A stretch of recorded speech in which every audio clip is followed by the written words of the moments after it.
Hello my dear students, आज मैं आपको पीरियोडिक टेबल, ठीक है, पीरियोडिक टेबल के मोस्ट इंपॉर्टेंट क्वेश्चंस कराऊंगा जो रिपीटेडली आपके एग्जाम्स में हाफ ईयरली या फिर जब आपके फाइनल एग्जाम होंगे उसमें आते हैं। क्लियर?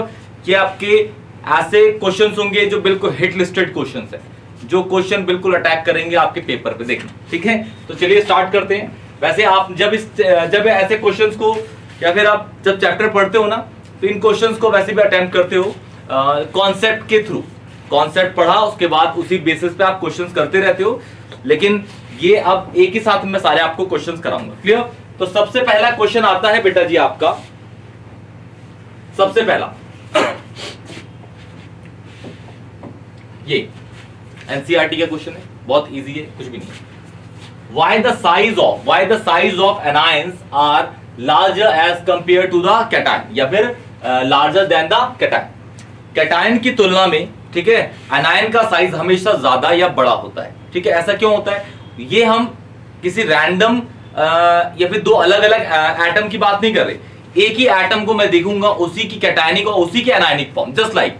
ठीक है, एग्जांपल के तौर पे हम देखते हैं, यहाँ पे देखिएगा बेटा ध्यान से। सपोज है बेटा मेरे पास है मैग्नीशियम। क्या है मेरे पास? मैग्नीशियम।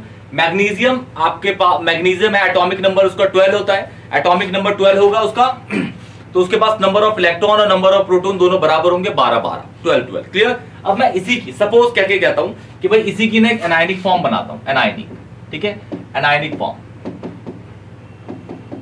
एनायनिक, और दूसरा इसका बना दिया बेटा मैंने कैटायनिक। क्या बना दिया? कैटायनिक। अगर Mg जो है, Mg का कैटायनिक क्या होगा? मैग्नीशियम के आउटर मोस्ट शेल में 2 इलेक्ट्रॉन्स होते हैं। ठीक है, तो ये दो मेटल है मैग्नीशियम, तो ऑब्वियसली इलेक्ट्रॉन लूज करेगा।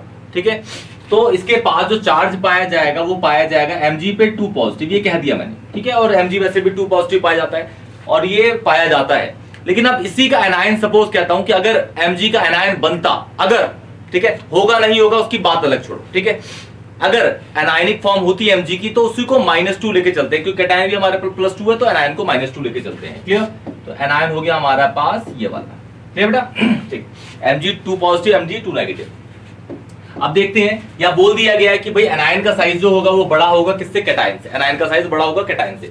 यहाँ पे एनायन में देखते हैं, एनायन के पास जो प्रोटॉन है बेटा, एनायन के पास जो प्रोटॉन होंगे, प्रोटॉन तो उसके एटॉमिक नंबर के बराबर ही होंगे, जो होंगे हमारे पास 12।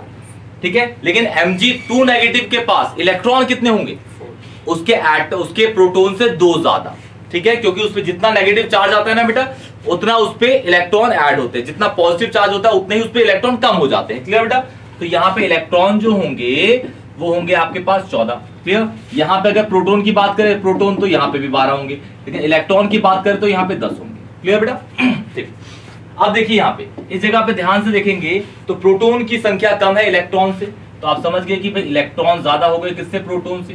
इलेक्ट्रॉन अगर ज्यादा, और यहाँ पे देखिए, यहाँ पे प्रोटॉन की संख्या होगी ज्यादा किससे? इलेक्ट्रॉन से।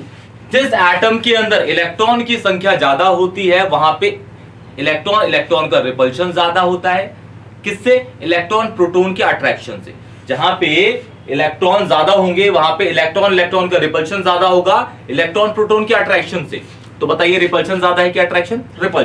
रिपल्शन इज R डाल देता हूं, R ज्यादा है किससे? अट्रैक्शन से। क्लियर है? अच्छा, रिपल्शन होगा ज्यादा तो ऑब्वियस है कि उसका साइज क्या करता जाएगा?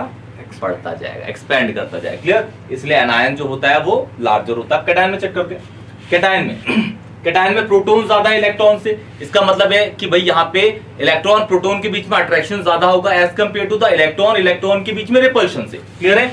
तो यहाँ पे जो है आपका A ज्यादा होगा किससे बेटा? R से। ठीक है, तो इसका जो साइज होगा वो क्या होगा? स्मॉलर होगा, स्मॉल, क्योंकि यहाँ पे क्या ज्यादा है बेटा? अट्रैक्शन। किस का ज्यादा है? इलेक्ट्रॉन एंड प्रोटॉन का अट्रैक्शन ज्यादा होगा, अट्रैक्शन, इलेक्ट्रॉन एंड प्रोटॉन का अट्रैक्शन ज्यादा होगा। ठीक है, यहाँ पे इलेक्ट्रॉन का रिपल्शन ज्यादा होगा। रिपल्शन से साइज क्या करता है बेटा? एक्सपेंड करता है, इसीलिए एनायन का साइज क्या होगा? बड़ा होगा। क्लियर बेटा? बहुत इजी क्वेश्चन है, ये आता है। ठीक है, पूछा जाता है, तो आप इसको अट्रैक्शन और रिपल्शन के बेसिस पे एक्सप्लेन करेंगे। क्लियर बेटा? ओके, बढ़ते हैं नेक्स्ट क्वेश्चन पे। देखिए, ये है आपका आयनाइजेशन एनर्जी का क्वेश्चन है। 2 क्वेश्चन पूछे जाते हैं आयनाइजेशन एनर्जी के ऊपर। ठीक है, क्वेश्चन है which one has more first ionisation energy, nitrogen या ऑक्सीजन। क्लियर? ये सब आपने करा होगा, पहले भी करा होगा, लेकिन इनकी हिट लिस्टेड क्वेश्चन है बेटा, इंपॉर्टेंट क्वेश्चन है जो आते हैं। ठीक है, तो यहां पे देखते हैं नाइट्रोजन। ठीक है, नाइट्रोजन का एटॉमिक नंबर हो गया 7। यहां देखते हैं ऑक्सीजन, जिसका एटॉमिक नंबर हो गया 8 बेटा। इसकी electronic configuration 1s2 2s2 2p3 होगी बेटा। क्लियर? एक इलेक्ट्रॉन, एक और एक यहां पे, यहां इसकी 8, इसमें 7 इलेक्ट्रॉन थे, हमने फिल कर दिए। और आप देख रहे हो कि जो 2p है, 2p के पास तीनों, p में तीनों ऑर्बिटल होते हैं और तीनों में एक एक इलेक्ट्रॉन भरा हुआ है, एक एक भरा हुआ है, मतलब वो हाफ फिल्ड है बेटा। ये है 2p ऑर्बिटल हाफ फिल्ड। और हाफ फिल्ड जो होते हैं बेटा वो एक्स्ट्रा स्टेबल होते हैं।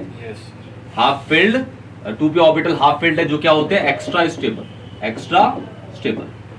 अब भाई एक्स्ट्रा स्टेबल है, इसका मतलब एक्स्ट्रा स्टेबल है मतलब उससे इलेक्ट्रॉन निकालने में ज्यादा एनर्जी लगानी पड़ेगी आपको या कम लगानी पड़ेगी? ऑब्वियसली ज्यादा लगानी पड़ेगी। तो किसका ज्यादा होगा? इसका। अभी तो मैंने चलो नाइट्रोजन का ही देख लिया, ऑक्सीजन में भी चेक कर लेते हैं, लेकिन ऑक्सीजन में स्टेबल नहीं होगा, वो पार्शियली होगा। चेक कर लेते हैं। 8 इलेक्ट्रॉन है बेटा, 1s2 2s2 and this is 2p4। ठीक है बेटा जी? क्लियर? यस।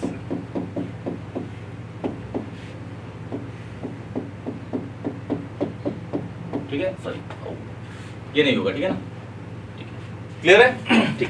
तो यहाँ पे देख रहे हैं, यहाँ पे इसके पास एक है, इसके पास एक है, लेकिन इसके पास 2 है पहले वाले में। ठीक है, इसका मतलब ये पार्शियली है, ना ये कंप्लीटली फिल्ड है, ना ये एम्प्टी है, ना ही ये फुल्ली फिल्ड है। तो उसके इन सब कंडीशन को छोड़ के क्या बचा? Partially field. क्या बोलते हैं? Partially field. तो यहाँ पे है 2p ऑर्बिटल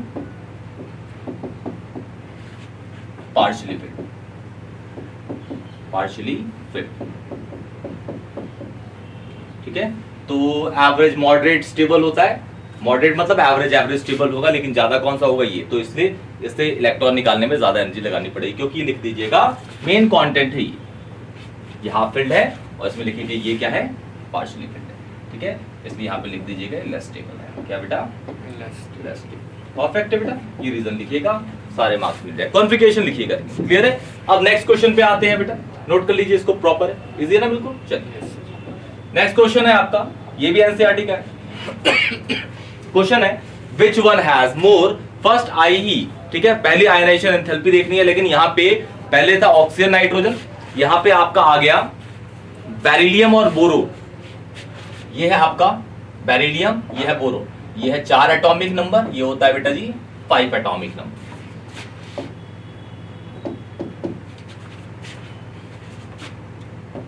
बेरिलियम, ठीक है, 4 atomic number and boron 5 atomic number. Electronic configuration कर लेते हैं, 1s2 2s2। क्लियर बेटा? ठीक है, इसका ये हो गया 1s2 2s2 and this is 2p1।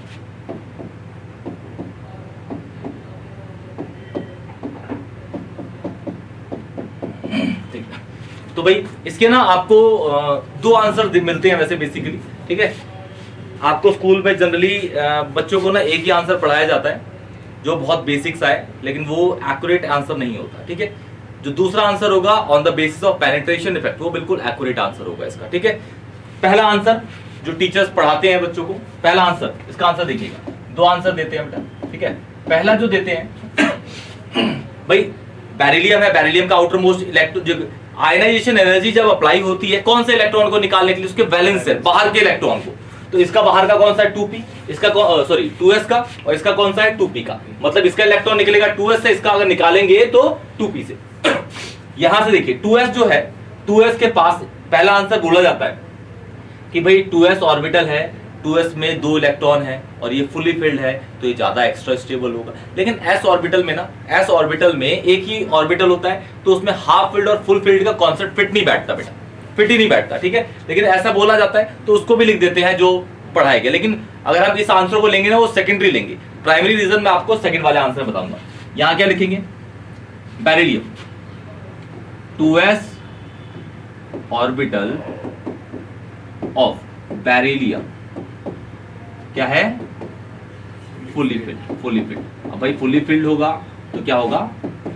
Extra stable होगा तो ये ऑब्वियस है कि भाई उससे इलेक्ट्रॉन निकालने के लिए जो एनर्जी लगाएंगे वो ऑब्वियसली ज्यादा होगी। ठीक है, अब यहाँ पे देखिए यहाँ पे हम स्टेबिलिटी को अगर देखें, हम कौन सी स्टेबिलिटी को, फुली फिल्ड, तो ये है। ठीक है, और यहाँ पे देखिए इसका इलेक्ट्रॉन जो है वो 2p के अंदर वो पार्शियली फिल्ड। ठीक है, इसमें लिखिएगा 2p ऑर्बिटल ऑफ बोरोन क्या है बेटा, क्या है बोलिए, पार्शियली फिल्ड। क्या है बेटा, पार्शियली फिल्ड।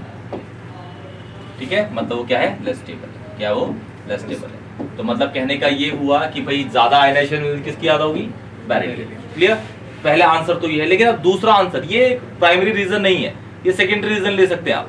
हालांकि मैंने आपको बता दिया क्लियर कि एक ऑर्बिटल, अगर आपके पास एस ऑर्बिटल है तो वहां पे हाफ फील्ड और फुल फील्ड का कॉन्सेप्ट ही नहीं बैठता।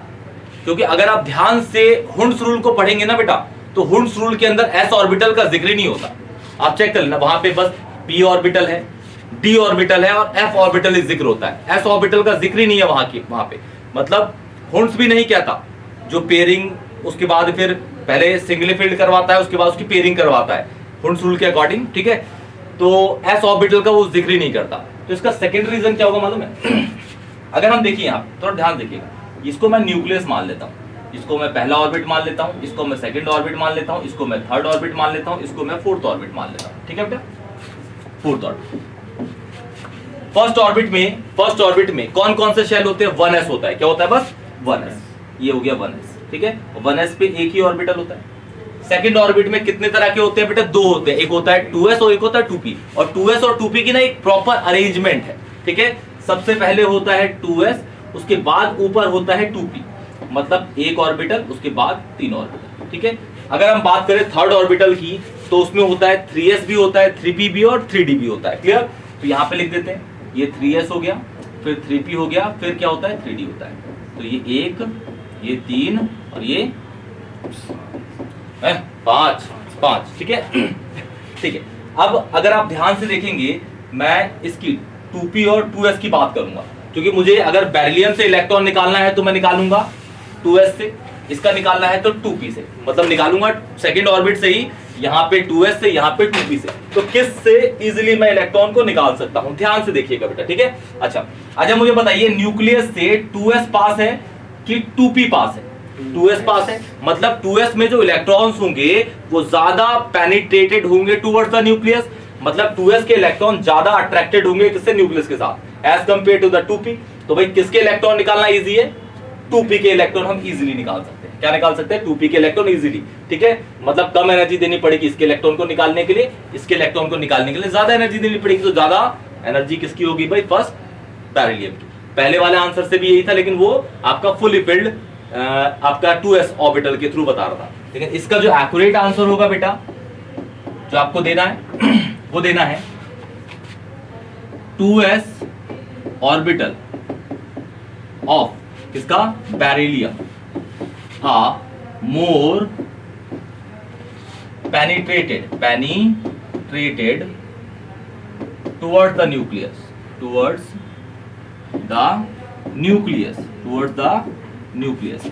than the किससे? 2p orbital of boron. ठीक है, इसीलिए इसकी फर्स्ट आयनाइजेशन एनर्जी क्या होगी? ज्यादा होगी। ठीक है, तो दोनों तरीके से आंसर लिखेगा, लेकिन आप अगर असर्शन रीजनिंग में पढ़ेंगे ना बेटा, तो यही वाला आंसर दिखता है। ठीक है, क्लियर है बेटा? तो इसको नोट कर लीजिए, इसके दोनों आंसर होंगे। लेकिन जो आपको लिखना है, अगर कोई बढ़िया टीचर है बेटा, कोई भी टीचर को मैं किसी की बुराई नहीं कर रहा, लेकिन एक्चुअल में, और अगर आप इसको गूगल भी करेंगे ना बेटा, मैं इसको भी कहता हूँ, गूगल करेंगे ना तो ये आंसर भी आपको दिखता है। गूगल करेंगे इस क्वेश्चन को तो ये वाला आंसर भी दिखेगा, लेकिन ये इसका एक्यूरेट आंसर नहीं होता। आंसर इसका एक्यूरेट ही होगा। क्लियर बेटा? पेनिट्रेशन के ऊपर चलता है, पेनिट्रेशन इफेक्ट पे, पेनिट्रेशन इफेक्ट पे ही इसका आंसर है बेटा। ठीक है, चलिए इसको नोट कर लीजिए, बढ़ते हैं नेक्स्ट क्वेश्चन। फास्ट बेटा, चलिए क्वेश्चन है अब,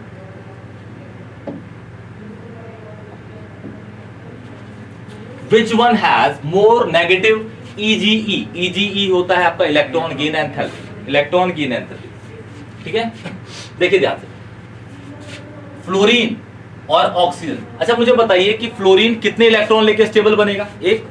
ठीक है, और आप सबको पता है कि कोई भी इलेक्ट्रॉन गेन एंथैल्पी, सॉरी, हाँ, इलेक्ट्रॉन गेन एंथैल्पी पे जब पहला इलेक्ट्रॉन ऐड होता है वो हमेशा क्या होता है, एक्सोथर्मिक। क्या होता है, एक्सोथर्मिक। और सेकंड स्टेप में जो सेकंड इलेक्ट्रॉन ऐड होता है वो हमेशा क्या होता है, एंडोथर्मिक होता है। अगर थर्ड इलेक्ट्रॉन भी हुआ तो हाईली एंडोथर्मिक, फोर्थ इलेक्ट्रॉन भी ऐड हुआ तो और हाईली एंडोथर्मिक होता है। क्लियर है, ठीक है।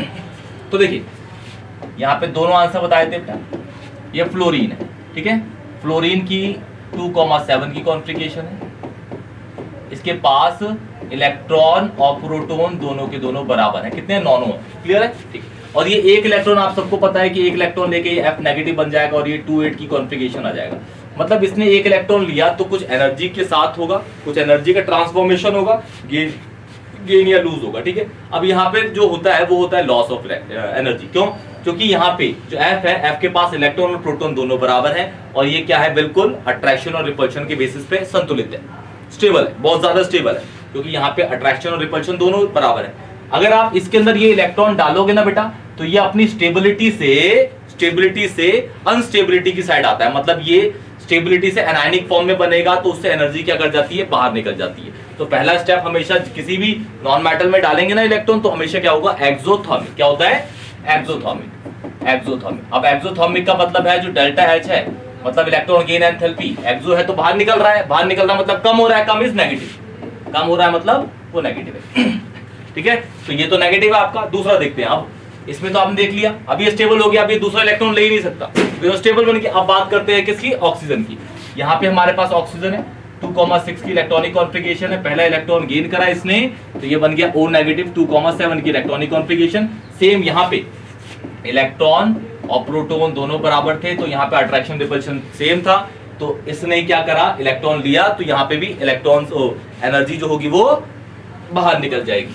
तो ये भी क्या होगा बेटा, एक्सोथर्मिक, ठीक है। एक्सोथर्मिक मतलब डेल्टा H मतलब ये बात कर रहे हैं, ठीक है, नेगेटिव इलेक्ट्रॉन गेन एंथैल्पी, वो भी क्या होगी बेटा, नेगेटिव होगी, नेगेटिव। क्या लेकिन ये स्टेबल बन गया अभी नहीं, अभी तो एक और इलेक्ट्रॉन ले सकता है। अब देखिए ये इसका स्टेप 1 है, ये इसका क्या है बेटा, स्टेप 1। अब स्टेप 2 देखिए, इसका स्टेप 2 देखिए, O नेगेटिव जिसकी इलेक्ट्रॉनिक कॉन्फ़िगरेशन अब ये हो चुकी है, इसकी बात कर रहा हूँ, ठीक है। एक इलेक्ट्रॉन और गेन करेगा और ये क्या बना देगा, O2 नेगेटिव, जो 2,8 की कॉन्फ़िगरेशन। क्लियर है बेटा, ठीक है। इस जगह पे देखिए, यहाँ पे तो हम बोल रहे थे भाई इलेक्ट्रॉन प्रोटॉन बराबर है, कि यहाँ पे भी है, नहीं बेटा, यहाँ पे इलेक्ट्रॉन ज्यादा है किससे, प्रोटॉन से। तो मतलब कहने का यहाँ पे रिपल्शन ज्यादा होगा किससे, अट्रैक्शन से। और रिपल्शन किसका ज्यादा, इलेक्ट्रॉन का रिपल्शन ज्यादा होगा। लेकिन और आप डाल क्या रहे हैं साथ में, एक और इलेक्ट्रॉन, मतलब इसके अंदर पहले से इलेक्ट्रॉन का रिपल्शन है और आप डाल क्या रहे हैं, इलेक्ट्रॉन डाल रहे हैं, मतलब दोबारा उसी चीज को डाल रहे हैं जिससे पहले से उसमें रिपल्शन है। तो क्या ये इजीली आप अगर प्यार से डालेंगे उसके अंदर इलेक्ट्रॉन, किसके अंदर, O नेगेटिव के अंदर, तो क्या गेन करेगा, नहीं करेगा।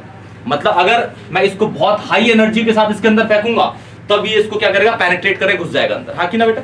मतलब ये जो इलेक्ट्रॉन डालोगे विद हाई एनर्जी डालोगे तो प्रोसेस कैसा होगा, एंडोथर्मिक। क्या होगा, एंडोथर्मिक। क्या होगा बेटा, एंडोथर्मिक। क्लियर है बेटा, एंडोथर्मिक मतलब डेल्टा H की वैल्यू पॉजिटिव और नेगेटिव, अब पॉजिटिव होगी। तो आप देख रहे हो क्वेश्चन पूछा गया है which one has more negative EGE, electron gain enthalpy. तो पहला वाला तो पूरा का पूरा नेगेटिव है, लेकिन सेकंड वाले में 2 स्टेप है, एक है आपका नेगेटिव, एक है आपका पॉजिटिव। तो बताइए इन दोनों का ओवरऑल क्या होगा, इससे कम नेगेटिव होगा। तो ज्यादा नेगेटिव कौन हो गया बेटा, फ्लोरीन इसका आंसर है। क्लियर है बेटा, पक्का ना बेटा, बहुत इंपॉर्टेंट क्वेश्चन है, बहुत ज्यादा इंपॉर्टेंट क्वेश्चन है बेटा। चलिए बढ़ते हैं आगे, नोट कर लीजिए बेटा इसको फास्ट, बड़े, चलिए आगे देखते हैं। एक और प्यारा सा क्वेश्चन है हमारे पास, ये है प्यारा सा question, same, which one has more negative electron gain enthalpy, F और Cl, फ्लोरीन या क्लोरीन। तो यहाँ पे ये भी करवाए होंगे ना मैंने, इशू सब करवाए, ठीक है। ये है F, ये है Cl, इसी कॉन्फ़िगरेशन 2,7, ये बेचारा 2,8,7।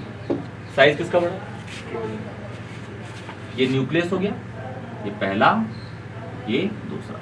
क्लियर है, पहला इलेक्ट्रॉन, दूसरा इलेक्ट्रॉन, 1 2 3 4 5 6 7। क्लियर, इसमें ये न्यूक्लियस, पहला इलेक्ट्रॉन, पहला ऑर्बिट, दूसरा ऑर्बिट, और ये कौन सा हो गया, तीसरा। पहले वाले में 2 ही होते हैं, 2 3 4 5 6 7 8, 1 2 3 4 5 6 7। क्लियर है, क्लियर बेटा, ठीक। इसमें इलेक्ट्रॉन ऐड करना है मुझे और इसमें करना है, ठीक है।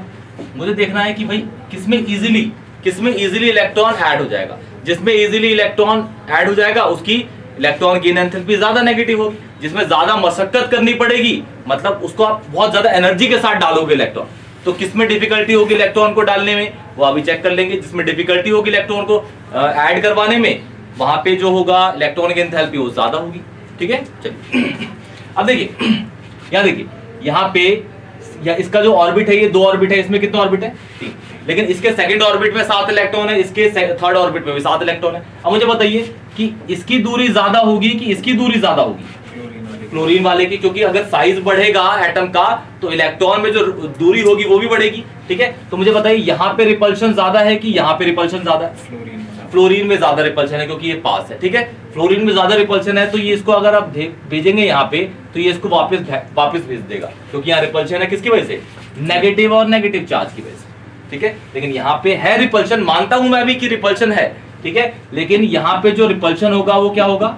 कम होगा। यहाँ पे जो रिपल्शन होगा वो मोर रिपल्शन होगा, ठीक है। मतलब इलेक्ट्रॉन यहाँ पे डालोगे ना आप, तो बहुत ज्यादा एनर्जी के साथ डालना पड़ेगा, और यहाँ पे कम एनर्जी के साथ, क्योंकि इसका साइज बड़ा है तो ये इजीली घुस जाएगा इसके अंदर, ठीक है। रिपल्शन कम होगा, कम रिपल्शन फील कराएगा और यहाँ पे ऐड हो जाएगा। क्लियर बेटा? तो किसकी ज्यादा होगी? क्लोरीन। क्लियर है बेटा? इजी है ना? साइज के ऊपर बताना है, ठीक है। चलिए बेटा, क्लियर। और ये बन जाएगा आपका F नेगेटिव और ये बन जाएगा आपका Cl negative, 2,8 and this is what 2,8,8। Clear बेटा? चलिए अब बढ़ते हैं नेक्स्ट क्वेश्चन पे। नोट कर लीजिए बेटा फास्ट। कोई भी डाउट होगा बेटा तो कमेंट सेक्शन बताइए, वीडियो को लाइक करिए और चैनल को सब्सक्राइब करिए बेटा, ठीक है। ओके बेटा, चलिए पढ़ते हैं। नया है आपका, कुछ आपके पास डेफिनेशंस हैं जो आपको याद रखनी है हमेशा, ठीक है, जो पूछी जाती है। पहली है बेटा, डिफाइन है द फॉलोइंग, ठीक है। पहला आयोनाइजेशन एनर्जी। आयोनाइजेशन एनर्जी क्या होती है? The minimum amount of energy required to eject an electron from the metal in its isolated gaseous state, ठीक है। मतलब कहने का है कि ये अगर एक मेटल है, ठीक है, हालांकि मेटल नॉन मेटल से दूर से इलेक्ट्रॉन निकाल सकते हैं, लेकिन मेटल में कम एनर्जी देनी पड़ती है और मेटल की प्रॉपर्टी होती है इलेक्ट्रॉन लूज करने की, इसलिए मेटल के बारे में ज्यादा बताते हैं, ठीक है। सपोज मैं कहता हूँ ये सोडियम है, सोडियम तो अगर हम वैसे देखें रूम टेम्परेचर पे तो गैसियस नहीं होता, क्या होता है? सॉलिड होता है। तो सबसे पहले सॉलिड को मुझे क्या आइसोलेटेड तो है ही, सोडियम आइसोलेटेड अकेला है, इसको मुझे गैसियस में कन्वर्ट करना पड़ेगा, गैसियस के अंदर। तो सॉलिड को डायरेक्ट गैस में कन्वर्ट करने के लिए एंथैल्पी लगा दूंगा सब्लिमेशन, ठीक है। तो एंथैल्पी ऑफ सब्लिमेशन के थ्रू ये सोडियम सॉलिड को मैं कन्वर्ट कर दूंगा किसके अंदर? सोडियम गैस के अंदर, ठीक है। कॉन्फ़िगरेशन पे कोई फर्क नहीं पड़ेगा, ठीक है। अब मैं इसके इलेक्ट्रॉन, आउटर मोस्ट शेल के इलेक्ट्रॉन निकालने के लिए एक बाहर से एनर्जी इनपुट डालूंगा। आउटर मोस्ट के जो 2,8,1 जो लास्ट वाला थर्ड ऑर्बिट का एक इलेक्ट्रॉन है, जो एनर्जी डालूंगा उसे बोलते हैं आयोनाइजेशन एनर्जी। मतलब कहने का ये सब आपको पता ही होगा वैसे। उसके बाद इलेक्ट्रॉन गेन एंथैल्पी, अभी आपने देख ही लिया, इलेक्ट्रॉन किसी भी एटम के अंदर देने के लिए जो एनर्जी यूज होती है, अब पहले स्टेप में तो हमेशा निकलती है, सेकंड स्टेप में हमेशा आती है, क्लियर। उसके बाद आता है आपका shielding effect. Shielding effect basically एक तरह का रिपल्शन है, इसको इस तरीके से शो किया जाता है, ठीक है। आउटर मोस्ट शेल और इनर मोस्ट शेल के इलेक्ट्रॉन के बीच में जो रिपल्शन होता है उसे हम बोलते हैं क्या? शील्डिंग। शील्डिंग इफेक्ट को दूसरा नाम भी होता है स्क्रीनिंग इफेक्ट भी कहते हैं, क्या बोलते हैं? स्क्रीनिंग इफेक्ट, ठीक है। तो जहां भी स्क्रीनिंग इफेक्ट ज्यादा होगा वहां पे साइज ऑफ एटम बढ़ता रहेगा, क्योंकि वहां पे बेसिकली क्या है? इलेक्ट्रॉन का रिपल्शन है। क्या बेटा? इलेक्ट्रॉन का रिपल्शन है, क्लियर। फिर आपको पेनिट्रेशन इफेक्ट तो पता ही, अभी मैंने क्वेश्चन करवाए पेनिट्रेशन इफेक्ट के, ठीक है। अगर एक ऑर्बिट में टाइप्स ऑफ सबशेल है, ठीक है, टाइप्स ऑफ सबशेल, मतलब कहने का ये हुआ कि सपोज मैं कहूं कि भाई ये मेरे पास न्यूक्लियस है, ठीक है, ये पहला ऑर्बिट हो गया, ये दूसरा, ये तीसरा, ये चौथा, ये पांचवा, ठीक है। इसमें 1s होगा, इसमें 2s, फिर 2p, इसमें 3s, फिर 3p, फिर 3d, इसमें 4s, फिर 4p, फिर 4d एंड फिर 4s, ठीक है। इन्हीं को लेके चलते हैं। तो इसमें तो एक ही है, तो इसमें कोई फर्क पड़ेगा? इन दोनों में देखिए, ठीक है, इसमें 2s भी है और 2p भी है, तो न्यूक्लियस के ज्यादा पास कौन है? ये है, ठीक है। ये और 2p जो है वो थोड़ा दूर है, ठीक है। तो पेनिट्रेशन इफेक्ट किसमें ज्यादा होगा? 2s में ज्यादा होगा, ठीक है। और इसमें देखेंगे तो ये एक ही ऑर्बिट के हैं सारे, 3s, 3p, 3d, तो पेनिट्रेशन इफेक्ट किसमें ज्यादा होगा? 3s। मतलब इसके इलेक्ट्रॉन जो है वो ज्यादा अट्रैक्टेड होंगे किसके, penetrated towards the nucleus than 3p and 3। और इसके अंदर देखेंगे तो ये पहले फिर ये तो ऑर्डर ऑफ, अगर एक ही ऑर्बिट में अलग अलग सब शेल का पेनिट्रेशन ऑर्डर देखें तो सबसे ज्यादा किसका होगा, s का, उससे कम p, फिर d, सबसे कम किसका होता है बेटा जी, क्लियर है बेटा। तो ये आपको डेफिनेशंस याद होनी चाहिए बेटा जी, क्लियर, डाउट बेटा किसी को भी, क्लियर बेटा, ओके चलिए बढ़ते आगे। अब है आपका, ये तो प्यारा सा क्वेश्चन है और पूछा जाता है बेटा, ठीक है, आपको एटॉमिक नंबर दे देगा या फिर कोई भी एलिमेंट दे देगा, ठीक है। आपसे बोलेगा इसका जीपी बताओ, GP group and period product table के अंदर आपको बताओ। तो प्रोडक्ट टेबल सबसे पहले आप अपना देखिए, प्रोडक्ट टेबल निकालने के बहुत तरीके हैं, लेकिन अगर आपको बहुत लंबा खेलना है ना बेटा, जेई तक खेलना है लास्ट तक, तो प्रोडक्ट टेबल का स्क्रीनशॉट मार लीजिए, जैसे फोन में मारते हैं ना एंड्रॉइड में, ऐसे मारते हैं 3 उंगली से, ऐसे ही मार लीजिए, स्क्रीनशॉट मार लीजिए उसका, तो उसको बना देते हैं फटाक से। देखिए बेसिक स्ट्रक्चर, हाइड्रोजन को तो हम यहां ले लेंगे, ठीक है, स्क्रीनशॉट मार लीजिए बेटा, बेटर रहेगा। यहाँ पे ये हाइड्रोजन हो जाता है, ठीक है।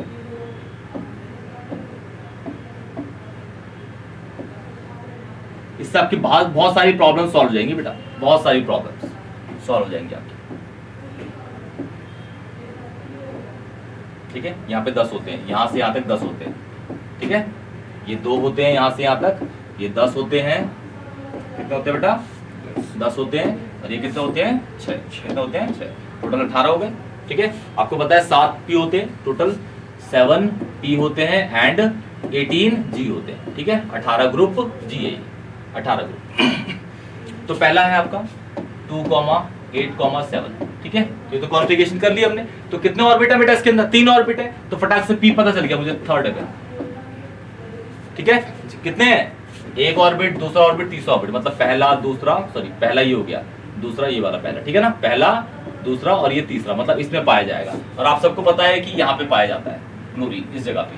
तो ये 18 होता है, तो ये कौन सा होता है, 17, कौन सा हो गया, 17। तो जी क्या हो गया इसका, 70। ग्रुप थर्ड में, सॉरी पीरियड थर्ड में और ग्रुप 17 में देखेंगे ना, तो सीएल में 17 एलिमेंट मिल जाएगा। नाम क्या होता है इसका, 17 ग्रुप, सॉरी 17 एटॉमिक नंबर का क्लोरीन, क्या होता है बेटा, क्लोरीन, क्लियर है, इजी है। स्क्रीनशॉट मार लीजिए भाई, बहुत इजी होता है, कुछ भी नहीं। फिर 29 सबको पता है भाई, कॉपर होता है, तांबा, ठीक है। 2,8,8, फिर बाकी कई है ना, 11 हो गए, मतलब इसका पीरियड कौन सा हो गया, 1 2 3 4, तो फोर्थ पीरियड हो गया। जी देखिए, ठीक है जी, तो ये वाला यहाँ मिलता है इस जगह पे, यहाँ आपका जिंक होता है, यहाँ आपका कॉपर होता है, ठीक है। तो ये आपका 1 2 3, ये 12 हो गया, 12 तो 11 मिल जाएगा, 11, ठीक है, क्लियर बेटा। स्क्रीनशॉट मार लीजिए सबसे पहले, तो बहुत यूज करेगा बेटा एनोमलस प्रॉपर्टीज के अंदर, वैंडर वॉल, एटॉमिक रेडियस, इन सब के अंदर बहुत काम आता है, बहुत ज्यादा काम आता है। और आपके कोऑर्डिनेशन कंपाउंड में भी जो आप 12th में पढ़ेंगे, D and T block elements, S block elements, बहुत सारे हैं बेटा, बहुत सारे इनऑर्गेनिक केमिस्ट्री में, ठीक है। और जो आपको बहुत बेसिकली ना इनऑर्गेनिक केमिस्ट्री के अंदर ग्राम करने वाला पोर्शन में बहुत ज्यादा है, मतलब जिसे हम बोलते हैं रटने वाला, ठीक है। तो स्क्रीनशॉट तो आपको बेटा लेना ही पड़ेगा इसका, ठीक है, बिल्कुल लेना ही पड़ेगा स्क्रीनशॉट, क्लियर है। चलिए बढ़ते आगे।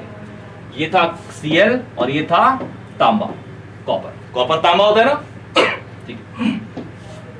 अब ये है क्वेश्चन आपके पास, 1 नंबर में आता है, ठीक है। आपके पास कुछ एटॉमिक नंबर दे देगा, बोलेगा उसका आईयूपैक बोलो।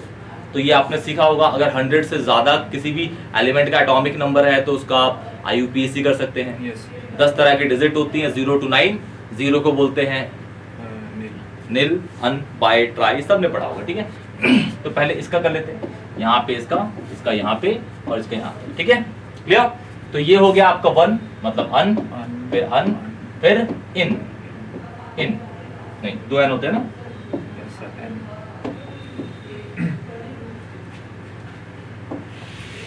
इन, लास्ट में ईएम, जैसे सोडियम का ईएम होता है, मैग्नीशियम, एल्यूमिनियम, ठीक है, वैसे इसमें 2 बोलो, बाय, निल, ऑक्ट, ईएम, ऑक्टियम, क्लियर है। इसका पेंट, हेक्स सेप्टियम सेप्ट है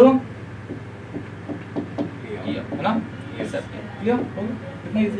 क्लियर। तो ये आपके कुछ इंपॉर्टेंट क्वेश्चंस थे बेटा पीरियोडिक टेबल। क्लियर। कोई भी डाउट होता है तो कमेंट सेक्शन में बताइएगा, वीडियो को लाइक करिएगा और शेयर करिए अपने फ्रेंड्स के साथ, सब्सक्राइब करिए, ऐसे ही सपोर्ट करते रहिए। तब तक के लिए टेक केयर बेटा।